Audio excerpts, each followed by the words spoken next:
Hello everybody, my name's Susan and I actually work for Durham Community Action, which is a charity which supports other charities with information, advice and guidance. However, I also work for Communities Can. I'm contracted to them, and Communities Can is an enabling community-led housing hub.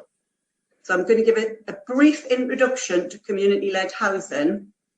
And I could tell from the chat at the very beginning, this is very common. It's a subject that not many people are aware of. They don't understand what it is. They don't even really appreciate that it exists.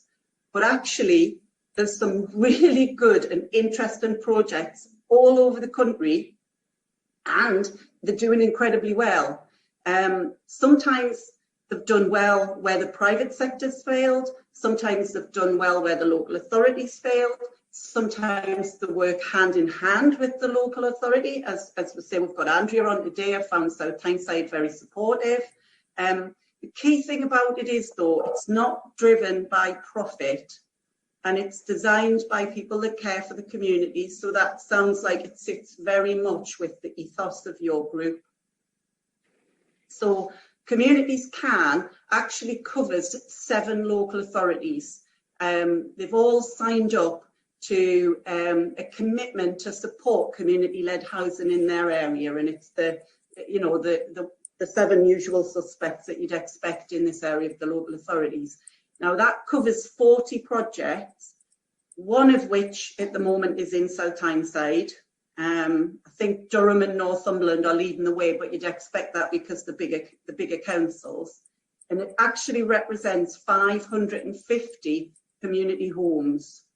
And the key thing to think about when you're thinking about community-led housing is the government currently has an agenda to, you've heard it, build, build, build.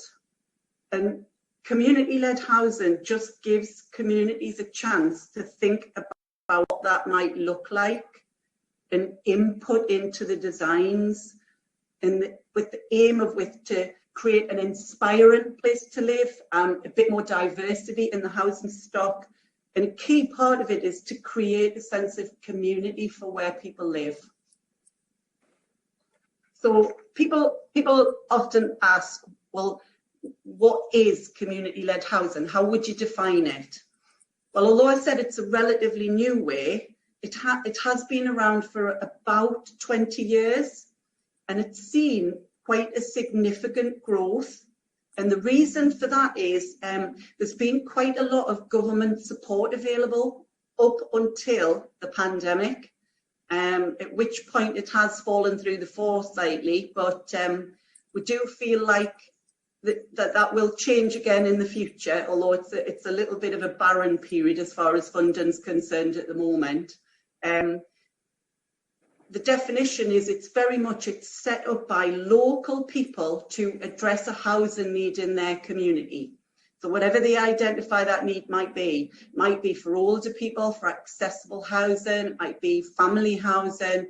I'll give some examples as we go along, but it's very much, it's not social housing, it's not for profit, and it is run by volunteers who would manage it. They become a legal entity, like you guys were talking about before, and the Citizens Assembly may be a legal entity. So you'd be a legal entity in your own right, but this is not for profit, and it is not a situation where people would get paid. And it does take an awful lot of time, I have to add, but then that's the same for any voluntary project. So we have the Enabling Hub that we set up. It as Drew introduced as Community Homes on the Map, but has just this month changed its name to Communities Can. So there you go, I had to change all the logos. Now, the hub was set up so that there was a legal body that could draw down funds that could then be spent in the local area. And we were set up so that we could give advice to people how to set up community-led housing groups. We'll help you find the right people. So if at the moment I've got one person in Stanley who wants to do a co-housing project, and I'm working with him to align his vision so that we've got something that we could sell and market, and then to engage with local people who might be interested in joining that project. That's the type of help that we would give. A big one is always to help access funding. That's always, you know, top of the list for any voluntary group. And we'll also link people into partners and advice and the local authority as and where it's needed. So here we go with a sort of whistle-stop tour of what type of housing could be involved in community-led housing. Top of the list is affordable housing. And the definition of affordable is 80% of the market rent, whether that's to buy, whether it's shared ownership, or whether that's to rent. It's 80% of the market value. And it can only be affordable if you attract in public funding very often to be able to make the difference between the market rent and the other rent. So affordable is top of the list. You've got lots of places where people have to move out the area because they can't afford to live there. Rural economies very often, the housing, particularly during the pandemic, people have wanted to move out the cities. So affordable housing is always top of the list for community-led housing. Doesn't have to be. There is some business models where the housing is the rental value is not the priority of why the group was set up. It might have been set up to address antisocial behaviour in an area, or older people's housing, which is next on the list there, interestingly. And again, through the pandemic, people have become very aware of their own well-being and not wanting to be isolated and worry about maybe what might happen in older age. There's a brilliant project, there's a video online from an organisation called OWCH, OWCH, a ladies, older people's housing, community-led housing group who've built a co-housing scheme, which is everybody has an individual flat, and then there is also communal shared space. And boy, if that was round here, I would love to live there because it looks really jolly and a lovely place to live. And when you watch it, you think, why are we not doing more of this? It just looks fantastic. Family housing is a big one because there's not a lot of larger houses. We're working with, we have a Jewish group in Gateshead, and they've been very successful in building, because they live with their extended family, their housing needs are different. So they're wanting to build 4-bedroom houses, and they've made a fantastic progress with the family housing projects.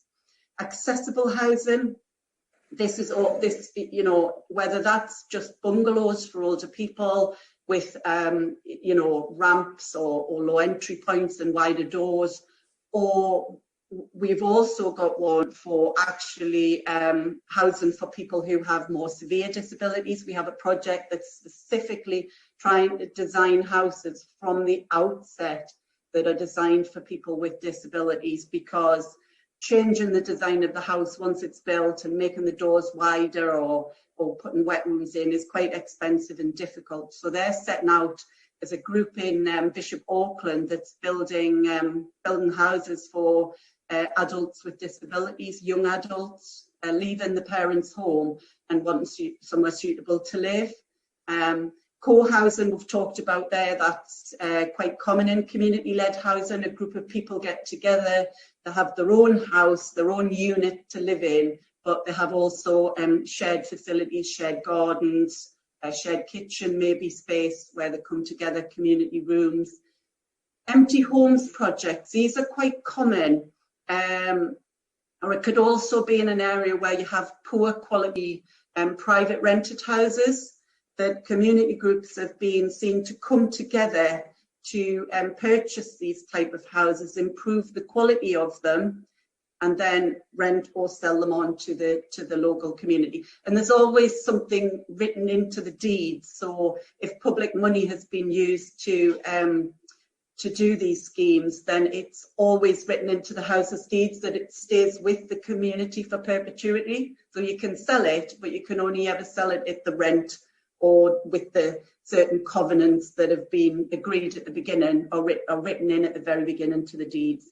And I've popped in there high street regeneration projects because when I talk to Drew, and I know I've talked to Andrea about what are the issues sometimes in different areas, I try to always link this talk to what might be particular problems in certain areas. Then high street regeneration, there's not many people who don't have that on the list. So I've popped it in because at the end I'll give an example of a really good project who's fairly close to you guys, you know, close enough to visit if you wanted to, and just to give an example of what's been done. So very, very quickly, the benefits of community-led housing. If we're doing the affordable housing, it's a long-term supply of homes that people can afford. As I said, it's written into the deeds, so that affordability element has to be maintained in perpetuity. Community-led housing can use smaller sites, it can use up empty buildings. I would say that every scheme I've seen has been better designed. Most people that care about their community care about their environment, so they're going for passive house, carbon friendly type designs, and they're matching the homes to the people. People have a say in what gets built and where. There's no community housing scheme that will go ahead without some type of form of community consultation, because that's how you're able to draw down the funds. Often groups that run community-led housing also run other services, so a community shop, a community pub, and we've got one later on that has art and exhibition space. There's another one of the examples that are used that's running a food bank and community centre. So they're very much rooted into the communities, and they're built by people who care. So they care about the community, they're interested in what people might say, and they're not built for profit, which takes that element out of it straight away. So we've got Andrea on the call today, but I'll cover this slide on behalf of Andrea and the support that you get from South Tyneside Local Authority, which I have to say Andrea has been fantastic. You know, we went round all the CAF meetings and tried to highlight what was available to the local councillors, and Andrea was always there. She's always been a port of call for me, so I've got one point of contact in the local authority. But the local authority is far more useful than me to help groups when they're looking to acquire council-owned land and buildings and what might be available or possible. They help groups locate suitable sites. They'll work internally with the planning department so that that can help save time and money to a community group.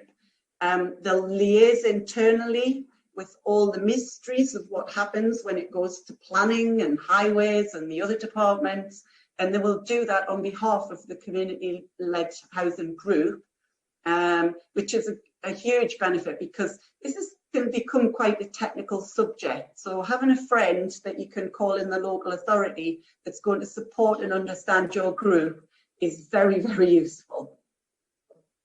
Now, I've just put this picture in here because quite often when I start talking about it, people think that community-led housing is going to be some tin hut, you know, and it's not like that at all. It's the complete opposite. They're the most beautifully designed homes and most desirable places to live that I've ever seen.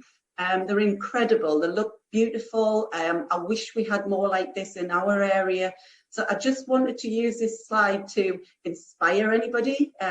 You know, start having a look around on the internet, see what's available, because it is amazing what's been achieved. There's a real community-led housing movement going on that you know, up until last year, I wasn't even aware of. So this is one of the examples I wanted to leave you with, and this is back on the map in Hendon. Now, Hendon is an area where it had a lot of empty houses and a lot of very poor quality private rented sector houses. Now, in fairness, back on the map did stop 20 years ago, but they now own or manage on behalf of other landlords around about 80 to 100 houses. I'm never quite sure of the number, so it's high 80s, I think, which is unbelievable. They have their own little sort of estates office where you can go in and have a look at houses and that they have, and they go above and beyond what a decent home standard is. So they do charge the market rent. Their business model's not affordable, because what they do is they put the money back into the community. So they run a community centre, they pay for the community centre staff, they run a food bank, they manage these properties and provide people with supported tenancies. So for them, the affordable rent model didn't work, because they needed to make sure there's sufficient income come in to maintain the houses and to maintain all these vital services, which particularly over the last year has been, again, they've made an incredible effort in Sunderland, and they've really changed. I mean, it's only a small area, but they've really changed this area from being derelict and burnt out cars and, you know, houses going to rack and ruin. It's actually now quite a pleasant place to live. So, you know, that one is an absolutely great example. And some of these, you know, Drew, when you come out of lockdown, if people want to visit, then, you know, all of these housing groups are more than welcome to people who want to go and actually have a look around. Now, the last example that I've chosen to leave you with of a community-led housing project is the Glendale Gateway Trust in Woolley. And they have some real challenges with the rural economy, with employment, with housing, with well-being for people, a big lack of affordable housing, a lot of derelict houses, buildings, sorry, not housing, but buildings on the high street. And the local authority and private sector over the last 20 years had, or even going back further, had tried to address these issues, and it hadn't really worked. There was some buildings that have been bought up by people who wanted to keep them in their own pension portfolios, but they did nothing with them. So they just sat there on the high street and looked awful. So Glendale Gateway Trust, again, over about 20 years, they now own and manage 20 affordable homes of their own. They've got their own community hub, which is very similar to a community centre, but just with a few more services that sit within it. They actually saved the local youth hostel.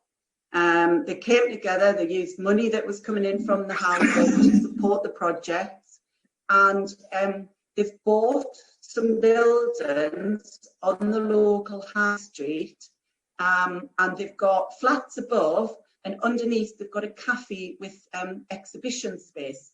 And the key thing about this model is that it's sustainable. So they've set up and developed this, and it's paying for itself from the income that comes in from the housing. And that's the beauty of the model. It's not always the reason why people do things, but particularly the Glendale Gateway Trust, this is a really fantastic model. And again, it's Woolley. So, you know, Drew, if you want someone from Glendale Gateway Trust to come and give you a more in-depth talk about what they do, I can put you in touch with the relevant people. If you want to do a day trip up there at one stage, I'd be interested to come with you, because it just looks incredible. And I'm going to leave it there, and I'm going to open the floor now to questions. So on this presentation, just at the end, there's my contact details on here. So, you know, if anybody wants to get in touch after the meeting, then feel free. That's my email and my telephone, and either way works really well. So I'll stop sharing the screen now,